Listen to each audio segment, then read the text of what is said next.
Good evening and welcome to Friday's Live with me, Raj Nayak. This evening, I have with me one of India's top radio producer, podcast producer, and host. His Good Morning Mumbai show has an average of 9 million viewers every morning tuning in to listen to his baritone voice. Needs no introduction. It's my friend Hrishikesh. Raj. Hi, Rishi. Rishi, I'm going to start in a different way. I just did a very short introduction for you. I could have done much longer introduction. And I chose to do it this way for a simple reason. I want to see how good a host, MC you are, right? Now, in your own voice, introduce yourself, telling the audience what they don't know about you. How will you do that? Hey, it's Hrishikesh. I tell you what, I'm with Raj Nayak, a man who I have so much love and admiration for. There was a time when I wondered what this man was all about. I had friends from all spheres of life come and tell me Raj Nayak is a cool man. Shivnath Thukral, a mutual friend who used to work at NDTV at the time, would come over and say, Raj Nayak, what a cool guy. Throws the coolest parties, is the nicest guy on the planet. Ferzad Palia, another mate of mine, would turn around and say, there are people and there is Raj Nayak. And of course, more recently, Leander Pace, another childhood friend of mine, says, this man is family to me, Raj Nayak. And then when I finally got to meet him, I realized that what they were doing actually was underselling him because he is all that and much more. So it's an absolute honor to be on the gig with him. This was supposed to be about you, not about me. You said, you didn't say it is supposed to only be about me. You said, put on your radio hat. And when we wear our radio hat, we can talk about anything we feel like. Yes, that's true. So tell the audience things about you that they don't know. Who are you, Rishi?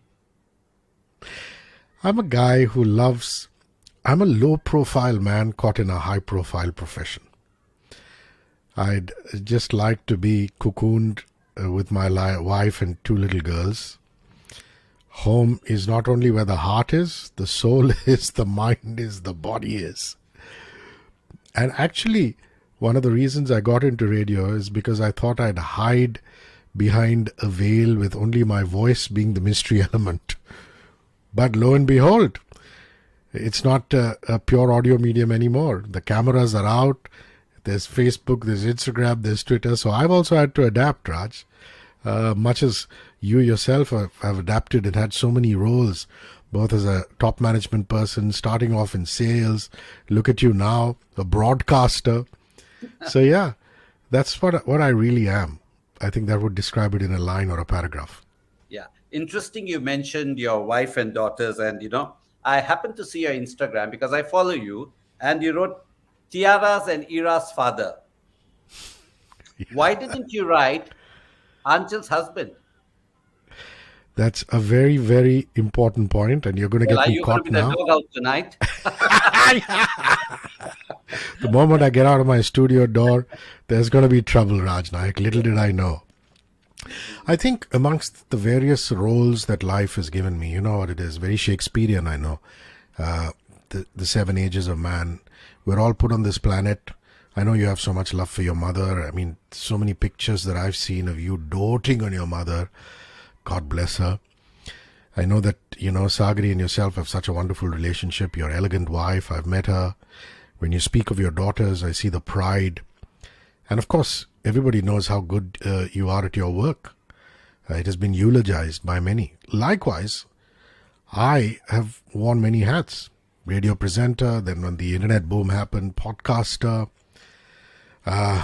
son, boyfriend, then husband and father. But what has given me the most meaning in life is being a father. I think amongst all the roles that life has thrown at me, this is the one role that has just meant so much to me. That's why it's there. So that's amazing. How old are Ira and Tiara?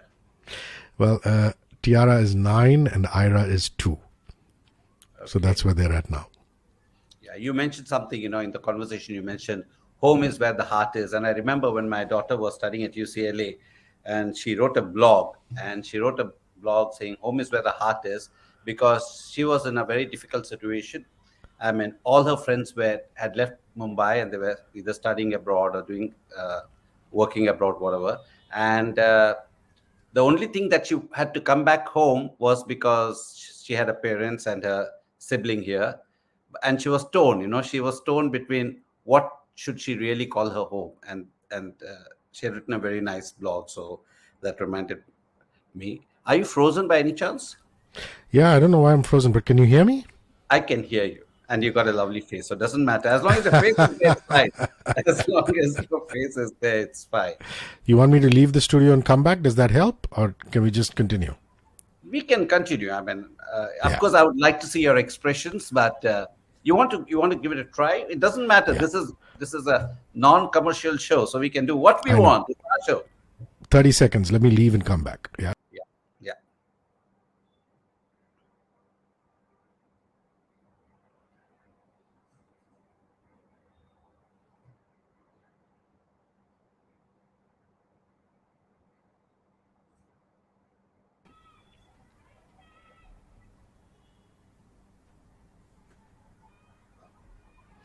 Raj, I can hear you now.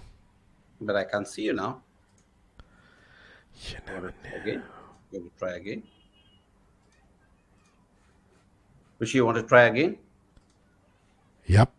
Yeah, we want to get out and come back. Try again. It's okay.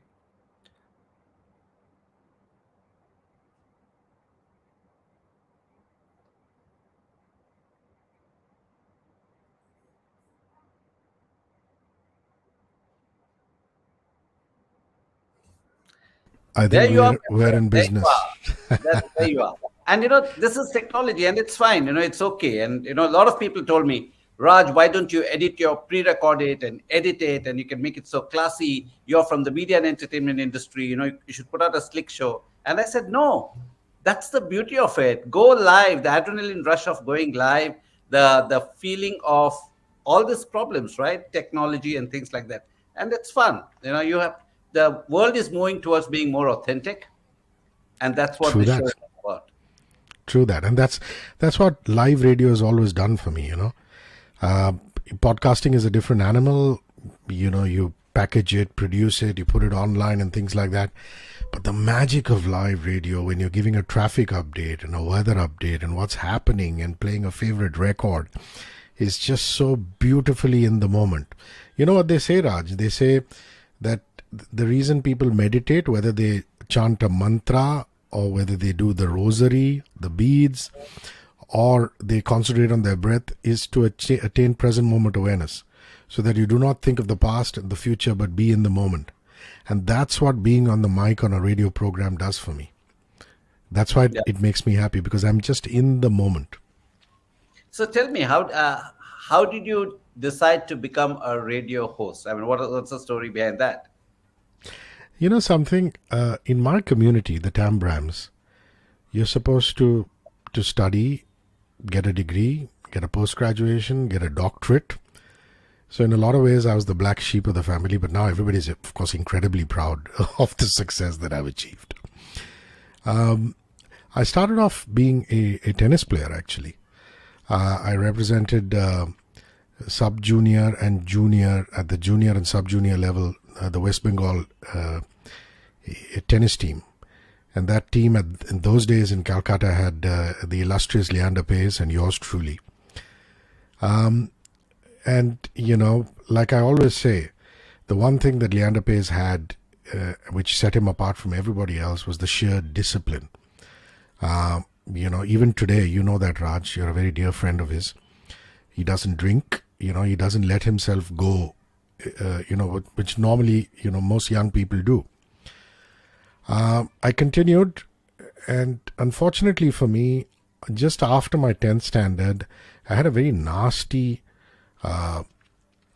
two-wheeler accident where I fractured my third cervical vertebra. I almost died. An ambassador hit me. I was on a two-wheeler. Luckily, the couple that hit me, before I passed out, I knew it was a couple because the lady was hysterical, put me on her lap, dropped me off at a government hospital and pushed off. And I was taken in and my knee was smashed, my playing wrist was smashed, and I spent a year plus in a collar. Subsequently, I did recover. So it's not as though I can say that was the reason I gave up playing competitive tennis, because people have come back from worse. People have come back from paralysis to play. But perhaps it was not in me to be able to do that. And I just ended up being a recreational player, or, a club level kind of player. Round about the time, my 11th standard, 12th standard was coming about, I was also very active in theatre, very active in the performing arts. Raj, you want me to go out and come back in again? No, it's okay. Continue. It's okay. So, round about the time, I was all very active in the theatre and the elocution and the performing arts side of things. And when I passed out of school and I first came into college, Roshan Abbas, who I think you also know, suddenly we were doing a play together. And he said, look here, the Times of India, which is Mr. Vinny Jain, is starting a radio station, and they are auditioning for young fellows. And they're looking for people in the theatre or people who have a performing arts background. Why don't you go and audition? So I was like, radio? Do people listen to the radio? Because this was, you must understand, there was Amin Siani, and our parents' generation heard Amin Siani. But this is the late 90s, when there wasn't really too much happening on the radio. There was only All India Radio, and there were no private FM radio stations. And the government of India had said, we own 107.1 megahertz in Bombay, 102.6 megahertz in Delhi, and we will rent out hours to private players, and you can brand those hours what you want. Kind of like what Channel 9 did with DD Metro, right? Sure. So, Tariq Ansari from the Midday went and bought a few hours, called it Radio Midday. Vinny Jain from Times of India went and bought a few hours from the government and called it Times FM. And there was 6 o'clock FM, and there was, a few other guys. So magically from 6 to 7 used to be Radio Midday, and 7 to 9, the same frequency, used to have a change in jingle and it would become Times FM. So that's what the Times was looking to do. And I told Roshan, I said, are you sure, radio? I don't know if people listen to radio. And he said, look here, mate, if you get selected, you will get 500 rupees a show. Raj, for a kid who is out of 12th standard going into first year of college, in the late 90s, at the age of 17 or 18, 500 is a princely ransom. 500 bucks. Sure. So it was sheer greed that got me to go to that audition. But once I entered that studio and I put on the headphones and I sat in front of the mic quite like this, it was like falling in love for the first time. It was like a rush of blood to the head. So sometimes you start things for greed. What took me to that audition studio was greed. 500 rupees a show for a 17, 18-year-old kid. Of course, they told me, they said, you have to write a few lines, introduce a song. They also gave me CDs, and, you can play a CD. Then do a fake call with a caller, and somebody will masquerade as a caller. Then do a fake bit with a celebrity, where you're interviewing a celebrity. And then do a fake bit giving some travel news. So I wrote these small pointers. And I went and I put on the headphones, and when I was speaking and I was playing the music, I was like, man, this is something else. So it was an art that combined theatre, which I was doing already, plus music, which I was deeply passionate about. I was the boy in school making mixtapes for all my friends to give to their girlfriends. The best love hits, the best rock hits. I've done the same, except that I didn't mix it. I went to the shop, paid money, got it mixed and brought and gave it. You're the smart one. You're the smart one. So I got my first gig even while I was in college. I would go to college and I would do I remember the first show I did was Amul Chocolate's Dial in Love, where I was told, don't pretend to be pretend to be someone slightly older, because if they know you're 18, my baritone made me seem as though I was much older. You're going to give love advice on the radio. You better not sound like a 17, 18-year-old kid. You know what I mean? So no age revelation. Just go out there and do your stuff. And then one thing led to another. I mean, then private radio came in. I got on that. Satellite radio came in. I got on that for a while. World Space, where, your friends, Ajay Vidyasagar, Shashank Ghosh were all there. I did that. Then podcasting came in. I got in that. So I've spent a lot of time in audio, but that's how it all started, Raj. Yeah, it's so funny you mentioned Roshan Abbas, and I had joined Star TV 2nd Jan 1993. That was the day my birthday as well. And I remember Roshan coming to our office in Ambadip building in Delhi with I think his partner or owner of the FM station, and they were doing a contest, and they wanted gifts for it. And I said, okay, no problem, I will give you 50 t-shirts or 100 t-shirts or whatever you want. And that's how I the way I recollect, that's the first time I met Roshan. And then the next time always the hustler. the next time I met him, we were on a private jet being flown by one of our clients. He knew the client, I knew the client, and the client invited us for an opening ceremony somewhere in Odisha, and said, we are going in my private jet. And the only reason I went, because I wanted to travel in a private jet. Otherwise, I was least interested in going for the inauguration of a steel plant, So that's how it is. And of course, we've been friends ever since. And it's funny that how people evolve and grow over a period of time. So what would you have been? Is a tennis player, but being a Tambram, like you said, normally, Tambrams are supposed to be very intelligent, and they go into the IAS, and they go into the foreign service, and they doctors and engineers and PhDs. You're the black sheep. But keeping tennis aside, but I did study. To interrupt you, I did study. That was the deal I made with my father. Mm-hmm. My father said, look here, you want to do this, that's okay, but you can't give up your studies. Mm-hmm. So I did my bachelor's. I got into a master's program at Xavier's here. I topped my class in communications and film, television, radio production. So I do have a master's degree. So at no point did I give up studying. I was working on the radio. The beauty about the radio is that you can do half a day, studying or doing something else, and then get on the airwaves. Sure.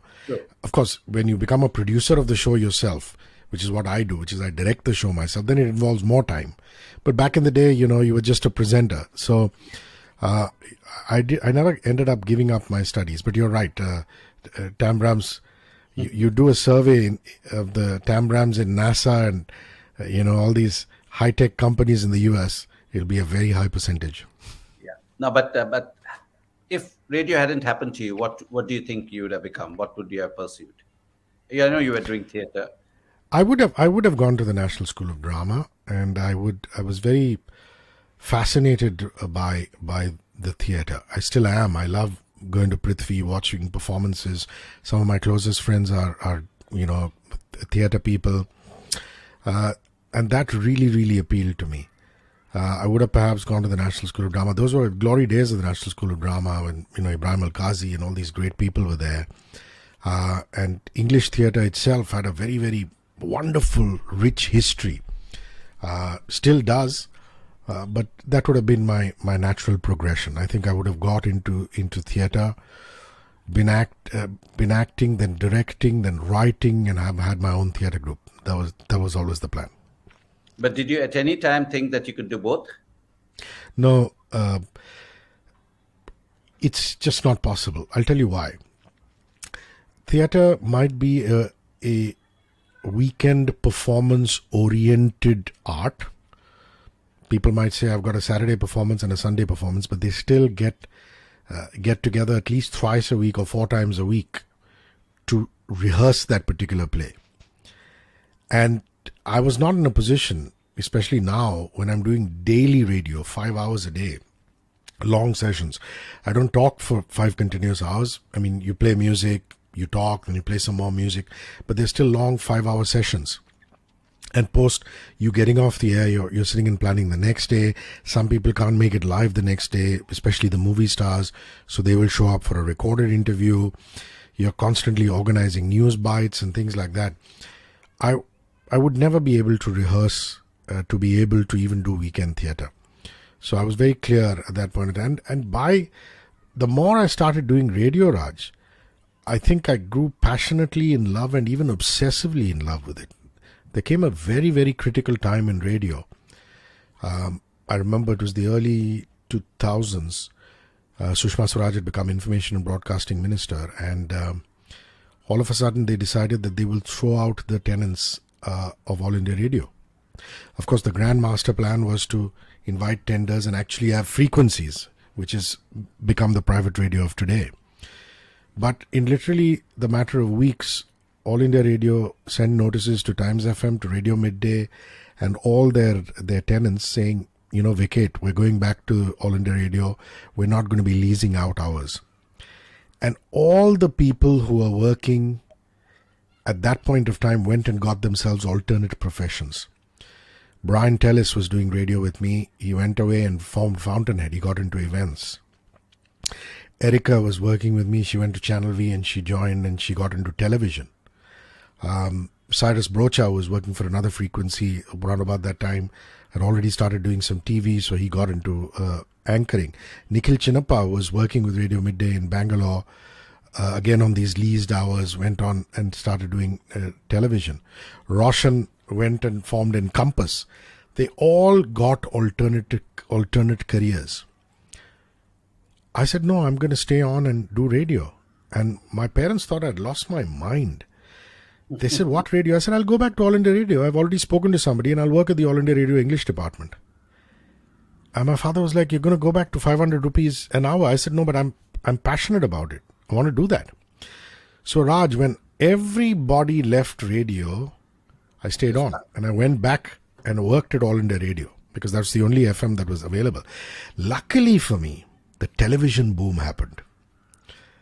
So because I was the only guy on the radio airwaves, Cyrus Oshidar would listen to me while driving from Dadar Parsi Colony to Tardeo, and I'd get a call saying, come in and voice my promos.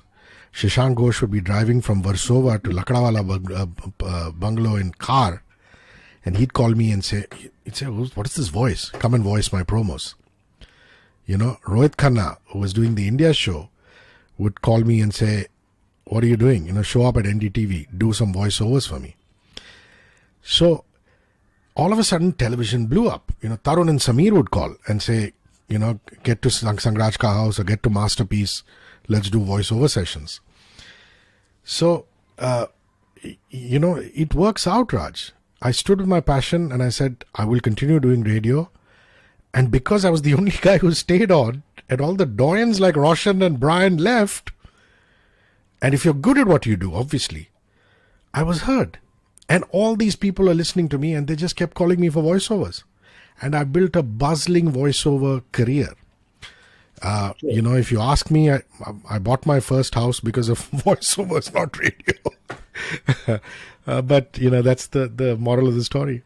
Yeah. And you still continue to do voiceovers even Yes, now? I do. Yes, I do. Yeah. So what percentage of your time goes in doing voiceovers and radio? Well, it's definitely an 80-20.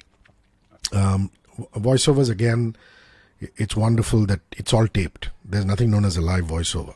Yeah. So if you're doing promo, somebody will write a copy saying, Aaj raat 9 baje Zee TV par. And, they'll send it to you. They'll say, listen, I've got a dispatch. Gone are those days when you used to take tapes and go to Hong Kong. You know all about it. It's so funny you say that, take tapes and go to Hong Kong. I used to incentivize, because the tapes had to go, it was advertising sales, right? And I used to head it at that time. So I used to, every day, we used to have a person traveling to Hong Kong. I know. I used to run a contest in my sales team where you would get an opportunity to go to Hong Kong, deliver the tape, stay for 2 days, and come back.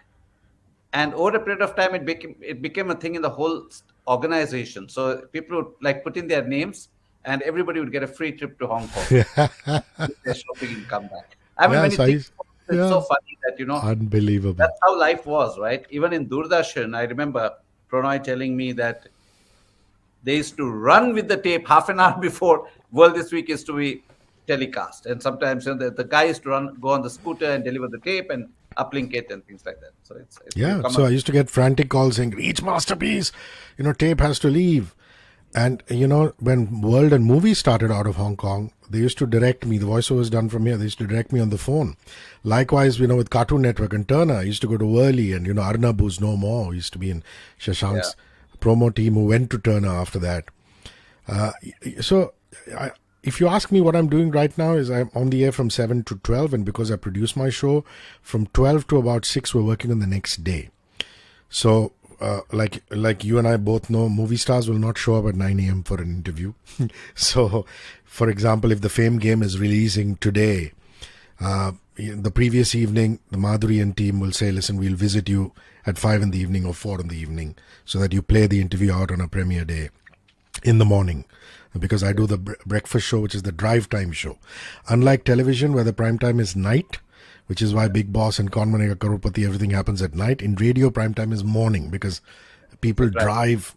And people ask me this all the time, saying, why is morning the prime time and not evening? My answer is very simple.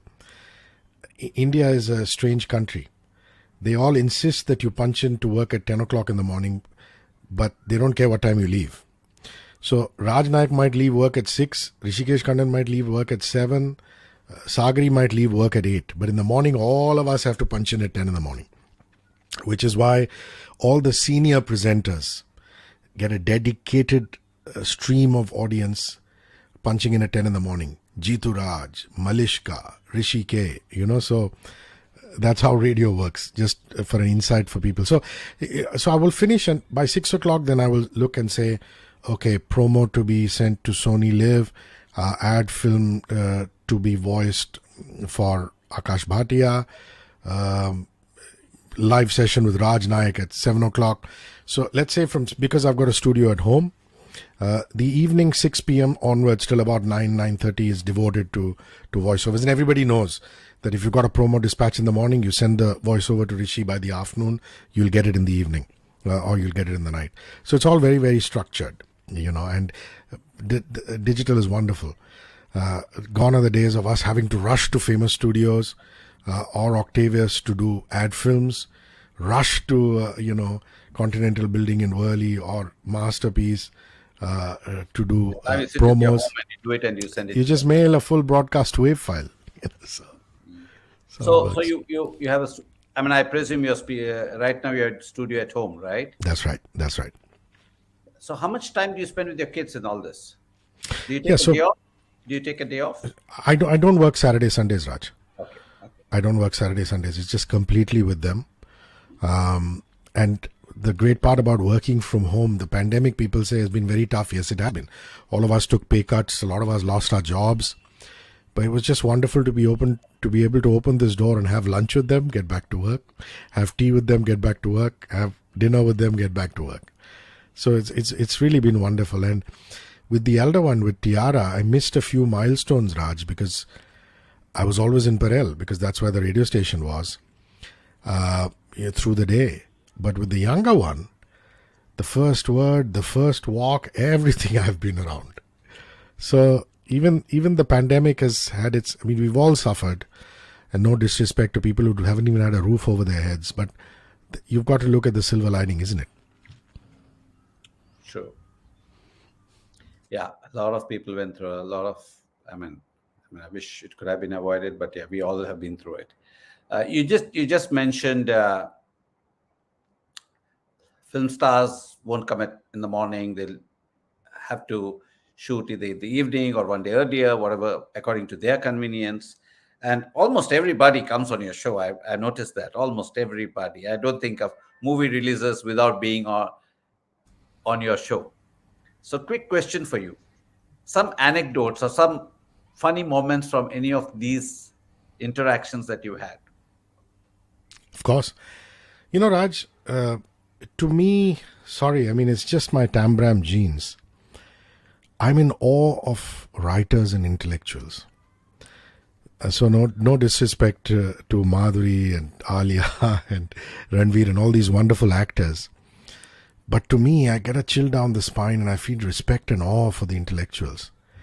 And people like Salman Rushdie, people like Amitav Ghosh, these are the foremost writers of our generation. When they come and they launch their book on my show, and they say this is the first interview, and we are launching this book. It's now available at Crossroad and on Amazon or wherever it is.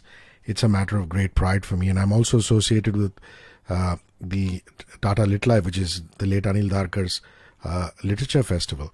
And of course, when Bachchi was running the Times Literature Festival, I was again doing panels for her. So I'm a voracious reader. I still read about, on an average, 2 books a week, even if I don't have to do an interview of an author. So to me, the ones I'm really fascinated by are the authors. Salman Rushdie has won the Booker Prize, which is like the Grammy or the Oscar for writers. And after 100 years of the Booker Prize, Raj, they had a Booker of Booker award. Booker of Bookers. All the books in the last 100 years which won the Booker Prize were nominated, and Rushdie's Midnight's Children won the Booker of Bookers. And I'm a massive fan of the man and his writing. And it's been a few years. Rushdie had come out of hiding. Remember, there was a fatwa on his head because of the book, The Satanic Verses. And he had come into town because his school where he went to, which is the Cathedral and John Connon School, had invited him. I think it was 150 years or 200 years or whatever it is. And the Maharashtra government took that very, very seriously. They thought that, the fatwa is still on his head and, he might be killed or whatever it is. So I had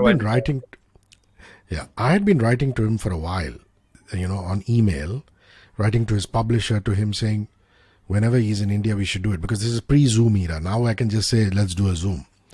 Sure. And they had told me that whenever he comes into India, it will happen. So, it was all tied up.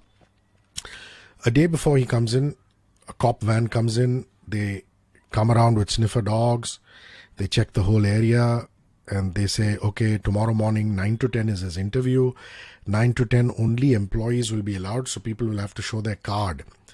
And we were in an industrial estate, the Peninsula Corporate Park in Andheri, in Lower Parel East, which is near Lal Bagh Parel at the time. That's where Radio 1 was. And a lot of stringent measures were put into place. And the morning of the interview at 7 o'clock, a senior inspector with another van came in, did another round of sniffer dog stuff. And I had only one window which was looking outside, which brought me in sunlight. Otherwise, studios are very dark places. There is artificial light, but I loved keeping that open. So I used to keep the blinds open. And the cop came in and he said कि ये बंद करना पड़ेगा. तो मैंने कहा ये बंद करके क्या फायदा है? ये नहीं, सामने के बिल्डिंग से कोई स्नाइपर मार सकता है उनको. So I said ठीक है. So that was the only bit of sunlight in my studio. So they came and they pulled the blinds down. Rushdie, meanwhile, comes in, very British. He says, oh my God, I'm deeply sorry. I never bargained for this. I never thought there's going to be so much police. The fatwa doesn't exist anymore. I don't know why they're making an awful fuss. Like I said, the Maharashtra government is taking it very seriously, saying that if he is killed on our watch, it'll bring shame to the state. So there was an awful lot of fuss.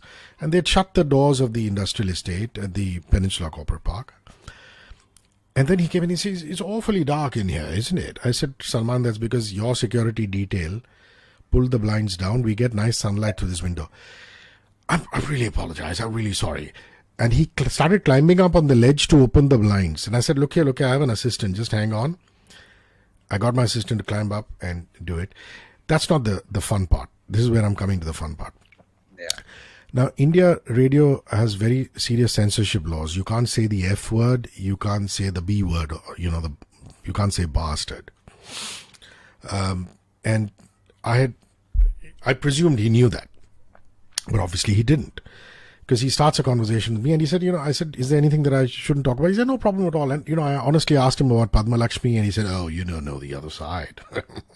There's always another side with beautiful ladies. With Padma, there was another side. All that, he was very fine. And then I said, a little birdie tells me that you're friends with Bono from U2. And he goes, yes, of course I am. His missus and me his missus and him had me over for dinner the other day in Dublin, Ireland.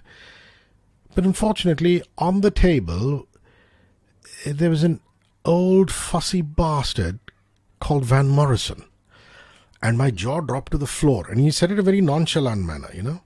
There's Yeah. no fussy bastard called Van Morrison. And he thought my jaw dropped because I'm a U2 fan and a Van Morrison fan, which I am. I'm a U2 fan and Van Morrison fan. But beyond that, I was like, what has he said? And I just leapt because we have a red silence button because we run on 4 seconds delay. So if I say the F word now, it goes on air 4 seconds later. But if I press that red button, what I've said now 4 seconds later will just be blank air. So lots of times when you think on your radio, the reception is gone. It could be somebody has blanked it out because something unparliamentary has been said. He said, did I say something wrong? Are you a big fan of Van Morrison? Are you a big fan of Bono? I said, no, you just said bastard. You're not supposed to say that. This is Indian radio. Oh, come on. Even the BBC allows that, which is true. In the UK, the BBC allows bastard. They won't allow the F word, but they don't think B is a bad word, you know. So, amongst all the intellectual discussions on Harun and the Sea of Stories, his numerous books, his exciting life, with people like Padma Lakshmi, who he had just broken off with at the time. I thought these were a couple of interesting insights when my studio was turned into a fortress and when he used some unparliamentary language on air, completely unknowingly. So, great moments. That's interesting. How about politicians? Have you interviewed any politicians? The government of India doesn't allow radio to do news. No, you don't And have this, to do news, but you could interview somebody, yeah, don't you? so I do. I mean, I've Milind Diora's been on the show, Sachin Pilot's been on the show, Mr. Chidambaram's been on the show, mostly for books or other endeavors. You know, Diora was on because he's a guitar player. He was doing something with the guitar. Mr. Chidambaram was on because he had written a book. Jaswant Singh, the erstwhile External Affairs Minister, was on because he'd written a book. Smriti Irani was on because she'd written a book. Much as I would love to, the government of India doesn't allow FM radio to do politics. The Radio Operators Association of India has been talking to the government for years and years about this. But Prasar Bharati, the Information Broadcasting Ministry, says that you can do sports news, entertainment news, finance news, but you can't talk politics. Which is a bit funny, isn't it? Because Of course. they allowed private news television. And I can print. understand if they don't privatize news, but they allow private news television. So how is it different? In fact, the visual medium is far more impactful. And if they can allow you to run news on private channels, I find it there's a dichotomy there. Everybody, you know why everybody got into radio? Because they eventually thought news will happen. Look at the owners today. Surya FM, Red FM are run by the Marans. They run the Sun TV network, which is basically a news network apart from entertainment.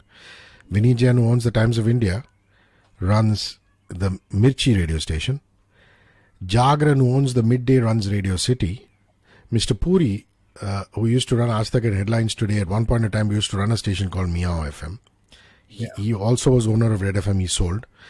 Tariq Ansari started Radio 1, and now Radio 1 is owned by the Hindustan Times, who also own the Fever network. All the radio stations are owned by news houses because news houses picked up these radio licenses thinking tomorrow when news is allowed on the radio, I can cross-pollinate my resources.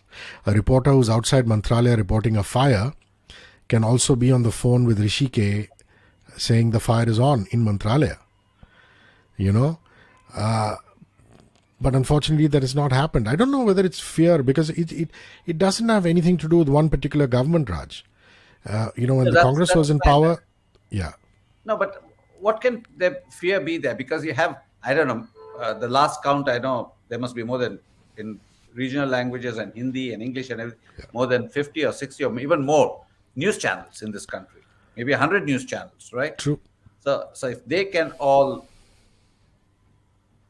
broadcast news, so with 5 radio stations, assuming you have local stations in different parts of the country. I mean, but still, I mean, what fear could be there? I mean, it's because you would be able to give more of local news than anybody can, right? And you could bring such a social change as well in society. I mean, just imagine in a big way. So I find it extremely strange for any government for to not allow news on radio. You know what I think? When the Congress was in power, they didn't allow it. You know, when the BJP was in power on two occasions, whether it was Ambika Soni as Information Broadcasting Minister, or it was Prakash Javadekar, or it was Sushma Swaraj, it didn't happen despite the change of regime. My reasoning is that, the day news is allowed, players will buy stations on medium wave and short wave, which means you'll go into the villages. They already lost control of news media on television and print. Of course, my stand-up comedy friends will turn around and say they lost control of it and then they started buying it back and they had to go through all the trouble to buy it back or have their friends buy it back for them They don't want to lose control of radio because if we go on medium wave, we go directly into the villages. We go where All India Radio goes. And we go to the last bastion, the last point in Kashmir, the last point in Kanyakumari has radio. And the moment you give us news licenses, we will go everywhere. And then, I don't even need a camera. I can walk in with a button mic and do another scam and come out of Mantralaya. Because it's so easy to do that on the radio because it's just pure audio, isn't it? Sure. And so, if you ask me if there's one regret, that is it. When I watch Barkha Dutt, Faye D'Souza, Arnab Goswami stimulate a debate with somebody from the BJP on this side, somebody from the Congress on this side, when during election time Dr. Roy talks about, vote bank politics and, gets other psephologists to come in and interpret election data, I want to be doing that. I'm capable of doing that. To get out there and do that on the radio, which is do election time broadcasting. But I'm not even allowed by Prasar Bharati to say the BJP is leading by so many votes in this constituency, which is to give basic election news. Because if I do, then we get a legal notice saying you don't have a news license, you have no business to talk news, and eventually you might be shut down. And players are obviously, radio operators are obviously very, very scared that might happen. Is it only news, live news, or what about current affairs? Because at one time, news was not allowed on private channels, and it was circumvented by not doing news, but doing things like Aapke Adalat. It was told that it's current affairs, it's not news. Correct. So when I get a politician on, I have to find, in between you and me, I have to just find ways of justifying it. So you're Milind Diorak and we talk about your band playing at Jazz by the Bay. If you're Smriti, you have a book. I'm sorry, we can't talk about, what the BJP is doing or what the Congress is doing or try to encourage your vote bank. You will come as a human being who's here to promote something else that they're doing. So that's what we do. Like you said, if you mean what's happening at RA is current affairs, yes, we cover that. What's happening with the metro rail network and why there's been a pillar collapse in a particular station, we cover that. All that comes under current affairs. But the moment we mention political parties and their names, then it just immediately gets into controversial territory. So there have been presenters who have talked of the BMC and even taken them to task, but then they've gotten away with it because that comes under current affairs, and you're only talking about a body as opposed to a political party. So quickly, let me switch gears here. I know, and I met your dad once. I remember you were both going to play tennis, and we met, and you introduced me to him. So tell me a little bit about your parents. Oh, what a lovely question. Nobody asked that. My father 78, my mother 74. In fact, my mother's just had a knee replacement.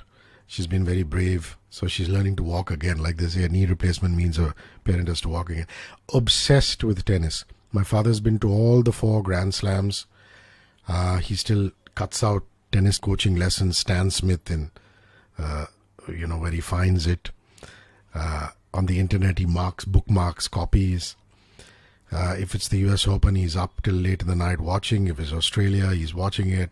If it's Wimbledon in French, he's been there. He has stories, he has anecdotes. At the age of 78, he still plays every single day.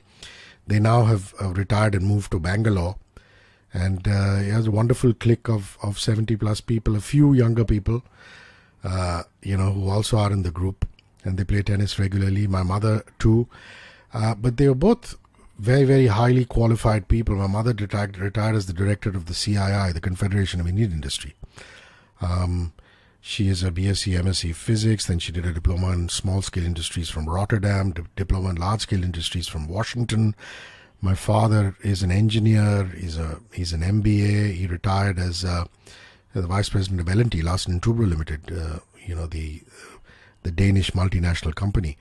So extremely qualified. I always remember my parents working or playing tennis. So very blessed to have them as parents. My father's an extremely wise, centered, well-read, spiritual kind of person. My mother is vivacious, party animal, loves going out.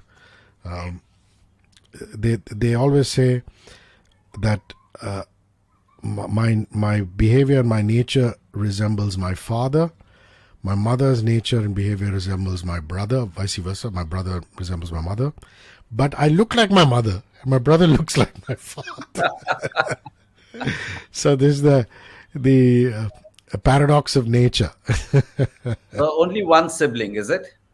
One sibling who's a total party animal. He's a page 3 animal, loves going out like my mother, loves the good life, will be spotted painting the town red 5 nights. Whereas I just get off the radio and take a book and be with my girls in a corner. But yeah, it's fun to have that kind of a mix in the family. A mother and a son who are alike, a father and a son who are alike. Yeah. No, but great. I mean, I met your dad, but someday I would like to meet your mother as well, and we shall fix that when I'm in Bangalore next, probably. Oh, that'll be lovely. Yes. Which part of Bangalore do they live? They live in Whitefield. Whitefield. I remember in sometime in the late 90s, Raj, when they bought this plot of land in Whitefield, my father said, when I'm done from Bombay, because he had a tough life in Bombay in terms of the fact that first half of the day he used to be in the factory at Powai. L&T Powai used to have a factory those days. Yeah. You know that. Yeah. And the second half of the day he used to go to Ballard Estate in town because L&T's headquarters is Ballard Estate. Yeah. So he spent half the day here, half the day there. So he spent so many of his years on the road that he just wanted to go and retire in peace and quiet. And I remember going and seeing that plot of land in Whitefield. At that time, there was nothing in Whitefield. It was on the way to Sai Baba's ashram. And I told him, I said, you two senior citizens want to live here? Even if you build a bungalow and have a front lawn and back lawn, which is your grand plan, you will get mugged. So he said, no, we won't get mugged because it's on the way to Sai Baba's ashram. A lot of people come here to meet the Sai Baba. Today, Raj, you can't move in that area. All the old bungalows have been broken. They've become high-rises. There are tech parks. There are multiplexes. My parents is the only bungalow. I think 4 bungalows are left in that layout. They've built metros. And I tell my parents, I said, Bombay is better than this. To go to play tennis in the Bangalore club, you're on the road for 2.5 hours from Whitefield. Back in the day, it used to take them 40 minutes. I said, why did you move?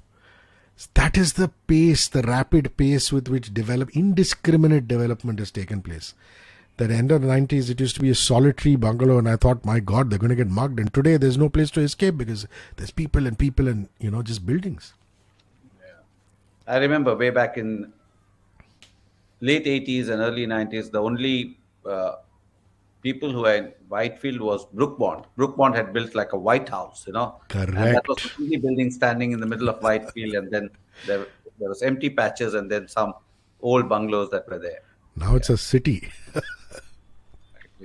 So we spoke about everybody, but we didn't speak about Archel. Where did you meet her? Well, I would be accused of cradle snatching. So let me make this absolutely clear. That this class that I am going to talk about had people of all ages. It had people who had retired, doctors, engineers, as well as young people. So now let me begin the story. So when I finished my master's from Xavier's, because I had such good grades and I had fared so well, Father Myron, who was running the Xavier's Institute of Communications in Kalagoda at that point in time, had said, why don't you come back and join the faculty? because we need somebody to teach us radio, We had Rajil Sayani, who was Mr. Amin Sayani's son, but then Rajil was increasingly getting involved with Amin Saab's business because they had the rights of his Binaka Geet Mala, which they were trying to syndicate to Saregama and to a host of radio stations. So the business was becoming a little overwhelming for Rajil, and he couldn't keep up with teaching radio at Xavier's for the communication students. So Father Myron said, why don't you come back and teach radio to the postgraduate course? And I said, I can't do that because, I'm on the radio Monday to Friday. So he said, why don't you teach a part-time course? We have a weekend course called Announcing, Broadcasting, Comparing, Dubbing, ABCD, where we tell people come and do 12 weeks. And St. Xavier's College also had its own studio at the time, still does, where in fact Rahman used to come in the night and record sometimes, back in the day. And he said, you can do this workshop 3 hours every Saturday for 12 weeks and we'll make it a certificate course. So I said, great. So I started teaching, and I must say I really enjoyed myself, and I had a lot of people who were luminaries who would send their children there to learn. Sam Bansara sent his daughter Tanya to my class to learn. Mr. Kher sent Sammy Kher to learn announcing, broadcasting, comparing, dubbing. Bijon Das Gupta sent Shahana there. So, it was almost as though if you wanted to learn voice acting or the use of voice or voiceovers or radio or anything to do with the mic, dubbing, you should go and learn from Hrishikesh at Xavier's. So Archel joined the ABCD Announcing, Broadcasting, Comparing, Dubbing course, a 12-week course in which I was the instructor.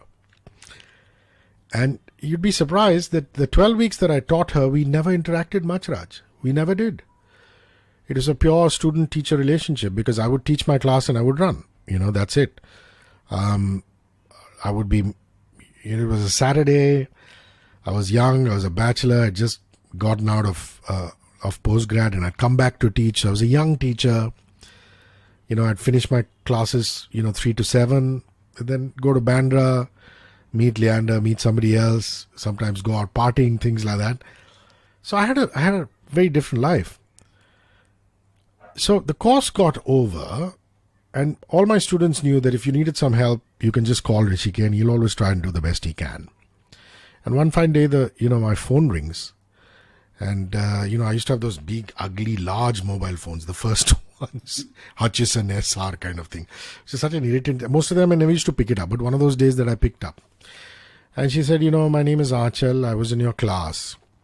So I said, which batch? She said, 2 batches ago. I said, listen, I'm really sorry. I don't remember names. She said, but you gave me an A+. I said, wow, that means you must be good. I don't remember names, but I promise you, if I meet you, I will remember your face. But anyway, how can I help you? So she said, look here, I'm already doing serials and acting in them, but I'm looking to do some anchoring. And I know that you go to Channel V and you go to ETC and you go to MTV to do voiceovers. I was wondering if you could introduce me to the creative directors there and get me a VJ test. So I said, yeah, I can try. Do you have a VHS of your work? Because those days it all used to be VHS. Do you have a CD or VHS? So she said, sure. So I said, you can drop it off. I can give you my address. She said, oh, I thought we'll be able to meet and I'll hand it over to you. And it so happened that day I was free. So I said, okay. I said, come to Coffee Day in Lokhandwala. Let's meet. So I said, okay, I'll meet her. I'll say hi to her and I'll take her VHS or whatever. And I'll give it to Shashank, I'll give it to Cyrus and say whenever you have a VJ test, call here. I went there, the coffee lasted 3 hours. And she said that what impressed her most was my bye-bye line, which was when we were saying bye to each other, I said, don't disappear on me. She said, don't disappear on me is the most original line that any guy has ever said to me till that point of time. I said, yeah, it was original because I hadn't used it on any girl. So then, the meeting started, the messaging started, this, that. And then one fine day I told my parents, I said, there's this girl, she's a UPite, North Indian, I want to get married to her. I always tell my brother, Second time around, there are no questions asked at all. When I said I want to join radio and the industry, my father was like, "Oh my God, what's going to happen? You're going to be an announcer." Those days there's no concept known as radio jockey and RJ and all that, Raj. Sure. You're known as an announcer. You know, I know it sounds ridiculously like a railway station announcer. It's, platform number 4 pe gaadi aa rahi hai, but they were called announcers. My dad was like, "You're going to be an announcer." But when my younger brother, 5-6 years later, said, "I want to do it," no problem, because they knew that a career is possible. When I wanted to get married, to answer the questions, oh my God, different culture, how will she adapt, this, that, or questions were asked, out of care and concern. I mean, ultimately, it was a smooth ride. And my brother, a few years later, turned around and said, "I want to marry a Marwadi girl." No problem at all. Go ahead. So I always say, as a fellow, I paved the way for you, whether it's profession or marriage. Because all the tough questions they asked of me, So yeah, it's just, we live happily ever after. In fact, my in-laws, my parents and us, we all went out for dinner day before yesterday night. It was fabulous. Just chatting, talking. So I can't be happier. Yeah. And they lived happily ever after. Happily Like ever after. yeah. Yeah. On that note, Rishi, thank you so much for spending this evening. It was awesome talking to you. And like I said, this show is about getting to know people. And I've known you, but I don't know you. And today was another day where I discovered more of you. Raj, you are such a good listener. Oh my God. I should have had a statutory warning in the beginning saying, when you call any radio presenter, be warned, because we will just keep talking all the time. You put us in front of a mic. And you're so patient and you listen. You really listen. It's not as though you're riveted. Thank you. Thank you. What a wonderful quality.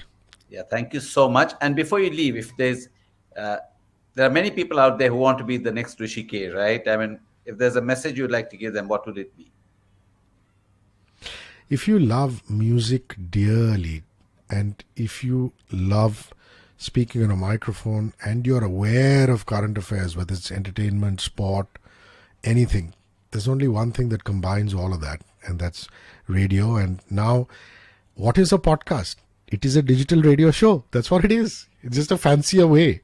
What we do on mainstream radio in a box, people are doing on online.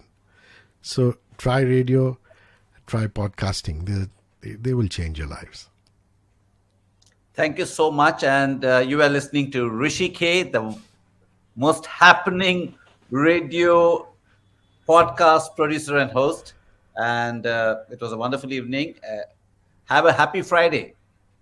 Thank you, Raj, and thank you for keeping us smiling all the time.